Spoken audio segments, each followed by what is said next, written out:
Uruji vai voltar no próximo arco e ele será a chave para o retorno de Deus Enel.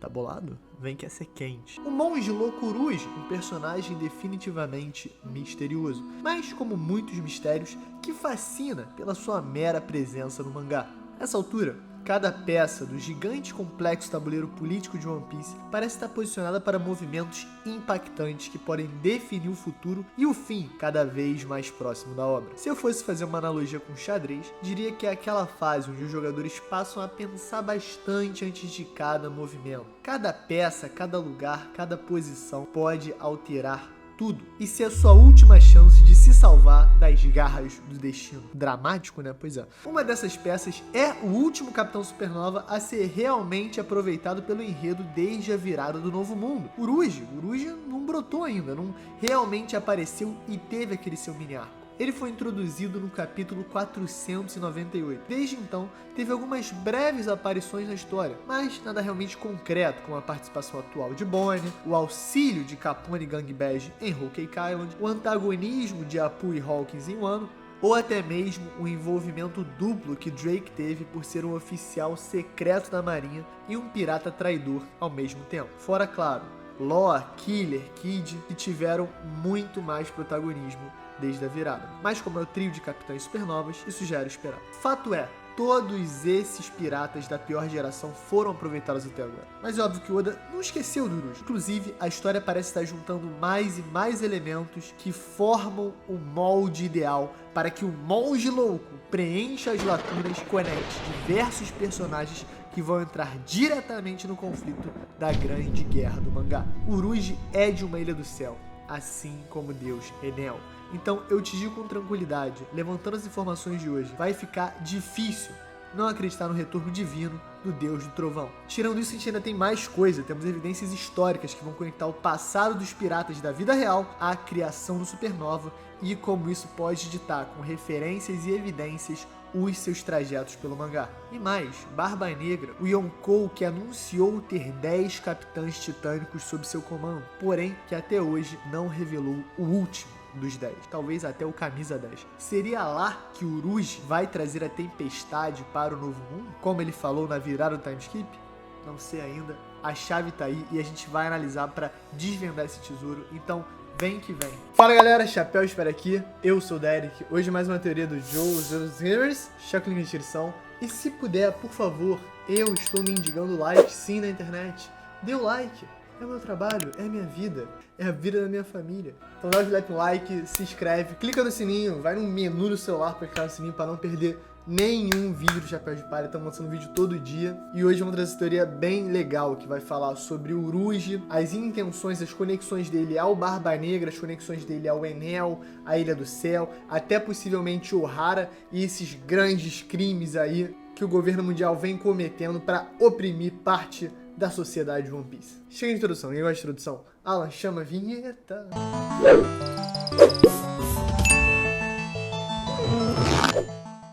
O monge louco dos piratas monges caídos, ou monges da destruição piratas, enfim, a tradução que você preferir, esse é Uruji e essa é a sua tripulação. E tem toda a conotação de algo mais ativo, mais intenso do que simplesmente monges pacatos, né? Essa visão estereótipa que nós temos. Mas também eu não preciso falar isso pra você porque eles são monges piratas da pior geração. Um pouco de história do mangá.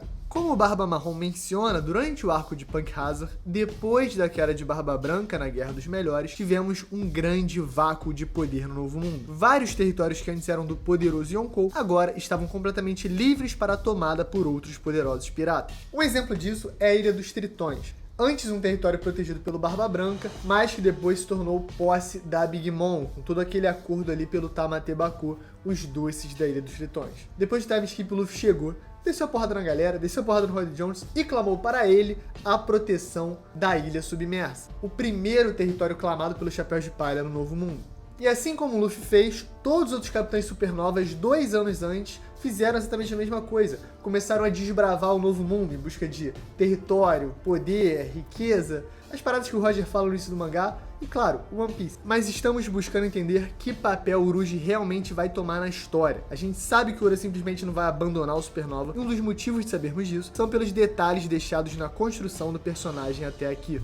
Brevemente, depois de sua introdução no capítulo 498, a gente teve aquele incidente entre Zoro, San Carlos e Bonnie, quando o espadachim quase desencadeou eventos traumáticos no mangá, né? Imagina se ele ataca um Tenryubito e aí aparece um almirante, desce a porrada em todo mundo em Sabaody e tal. Foi realmente uma ótima jogada da Bonnie. Ah, pera, no meu ponto eletrônico falso, estão falando que o Luffy enfiou a porrada no San Carlos e não fez diferença nenhuma. Então, ótimo, maravilha. One Piece, Só uma curiosidade, na época dessa fala do Uruji, ele se referencia ao Zoro como vice-capitão, ou primeiro imediato, alguma coisa assim. E aí, desde então, a comunidade de One Piece ficou maluca com decidir qual é a hierarquia da tripulação do Chapéu de Palha. Ah, o Zoro é o vice-capitão? Não, a Nami é imediata porque ela comanda isso. Não, mas... uma loucura.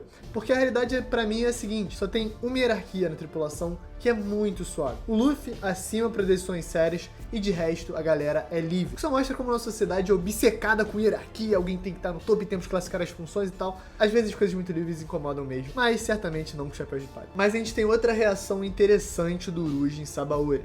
Logo no início dessa cena, quando o San Carlos, otário, tá desfilando por Sabaody, a gente vê o Uruji ordenar o bando dele a esperar que o nobre passe, mas com um tom de bastante desgosto e descontentamento. E provavelmente é o primeiro indício do mangá da oposição do Supernova aos dragões celestiais. E o segundo não demora muito não, tá? Quando o Luffy dá o maior soco da história dos animes e mangás. Sim, One Punch Man. Teu mangá tem soco no nome e não é tão bom. Você acha que eu gosto muito? Mas perde. Soco diferenciado, né? Me perdi até aqui.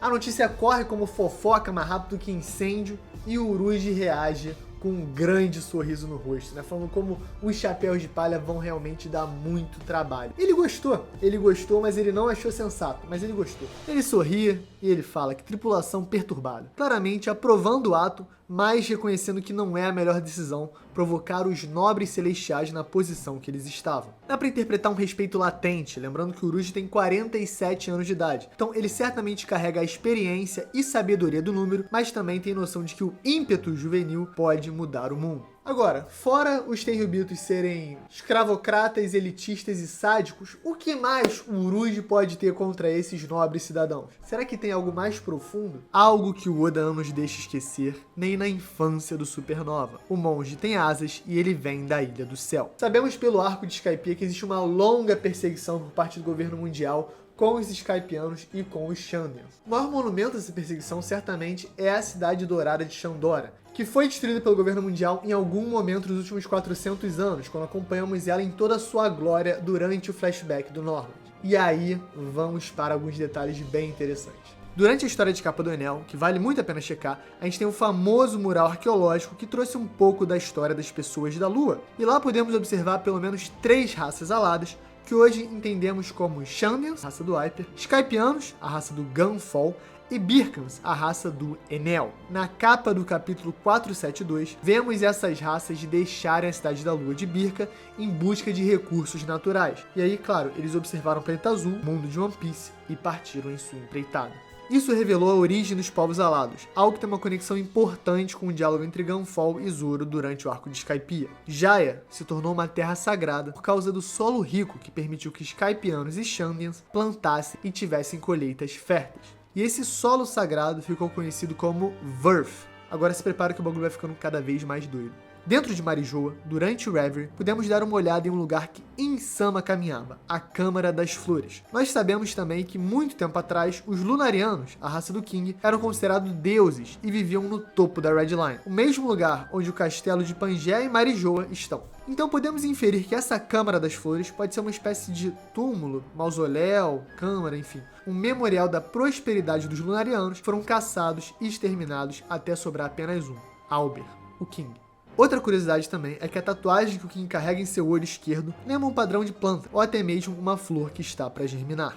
os Lunarianos também fazem parte das raças aladas. Então existe aí um molde na história, pode usar o Uruj, um membro dessas raças aladas de 47 anos de idade, para conectar essas evidências circunstanciais e completar o quebra-cabeça com a sua própria história, seu próprio flashback e suas motivações claras. O Oda já pintou um cenário que pode usar o passado e o presente do Uruj para conectar vários elementos da história que vão fazer a gente entender o passado que o governo mundial tem perseguindo os povos do céu. O que nos leva à parte histórica da teoria.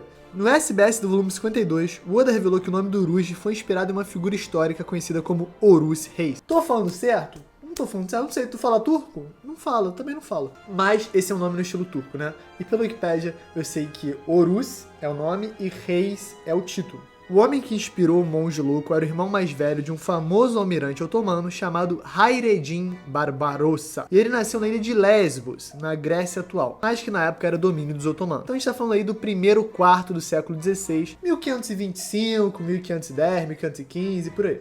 Mas na vida desse homem, desse comandante marítimo otomano de mais de 500 anos atrás, aconteceu um grande evento que pode definir o futuro de um personagem em um mangá japonês 500 anos depois. Durante seu tempo na Marinha Otomana, ele conseguiu transportar um enorme número de refugiados entre a Espanha e o norte da África, na região do atual Marrocos. Na época, essa região estava constantemente em conflito e em disputa entre os espanhóis, os otomanos e outros povos do norte da África. Então, algo interessante é que dá para notar muita influência muçulmana nas cidades do sul da Espanha até hoje, na arquitetura, nos costumes, enfim, na língua, existe muita influência. E ele fez essa boa, transportou milhares de refugiados islâmicos, judeus, moriscos, que eram basicamente muçulmanos que foram forçosamente obrigados a se converter ao cristianismo quando a coroa espanhola decidiu que seria proibido praticar religião islâmica em seu território. Moral da história, a partir desse dia ele foi conhecido como Baba Urus, ou Baba Aruj, que em português seria Pai Uruj.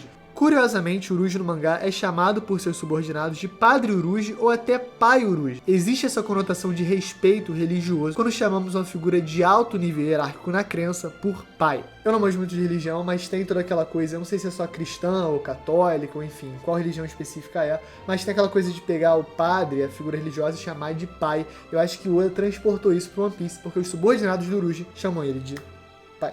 Mas o paralelo não pode ficar só nas páginas dos livros de história.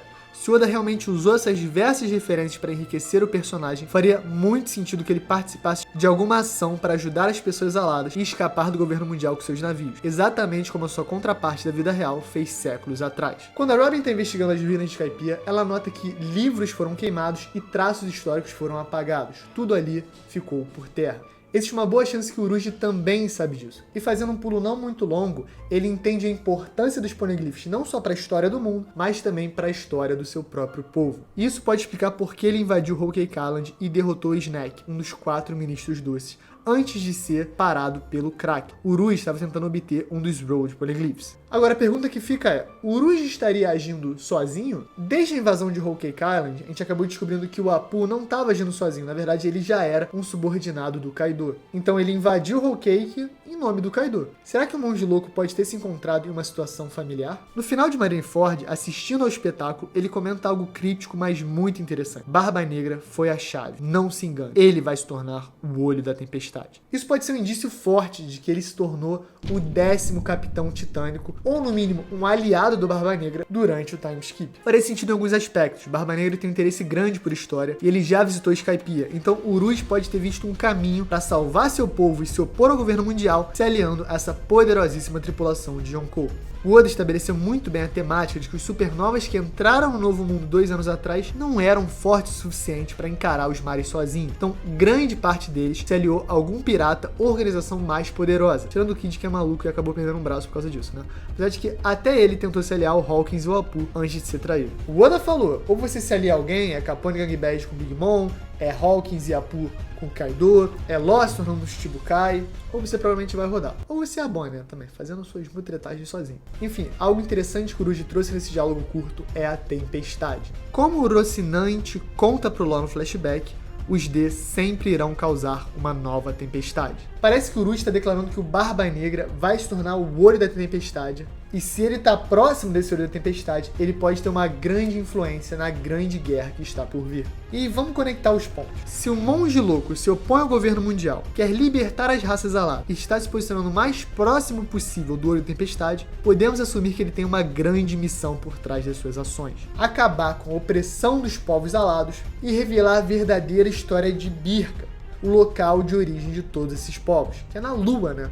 E se isso for verdade, existe um homem que está extremamente próximo de todos esses fatos. Alguém que talvez tenha até uma história com Uruz, que tem um passado com Uruz que a gente não tenha descoberto ainda. E esse homem é o deus Enel, o cara que está na Lua, que leu as inscrições e que pode mudar tudo. Imagina, se unindo a Uruz, fazendo parte da tripulação, co-capitão, um aliado do outro, não sei. Quem sabe até se alinhando ao Barba Negra. Enfim, Uruz pode trazer Enel de volta para a história e os dois conectarem vários pontos que ainda estão completamente soltos sobre povos alados, relação ao governo mundial, lunarianos, xandianos, skypianos, birkans, todos esses povos que o Oda já trouxe muito a respeito, mas que ainda não protagonizaram a verdadeira história deles pós-Skypiea. Enfim, galera, essa foi a teoria. Por favor, deixa o like, se inscreve, dá essa moral pra gente. Se você gostou, comenta, manda pra amigo, manda um valeu demais se tiver uma graninha sobrando.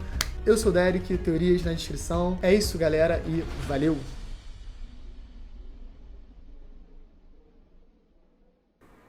Pode palha secreto. Não me spoila nos comentários, por favor. Não fala se gostou, não fala se não gostou dos spoilers. Não fala nada sobre spoiler. Não, finge que spoiler não existe, por favor. Façam isso. Eu já sei que vai vir quente. Eu sinto o cheiro, mas eu não sei nada. Eu não sei nada de nada. Então não me spoile nos comentários, que eu adoro ler comentário. Mas acho que eu vou me poupar até o seu capítulo, infelizmente. Mas se você quer ser respondido posteriormente, escreve aí. Eu quero ser respondido posteriormente. Um beijo, um queijo, valeu.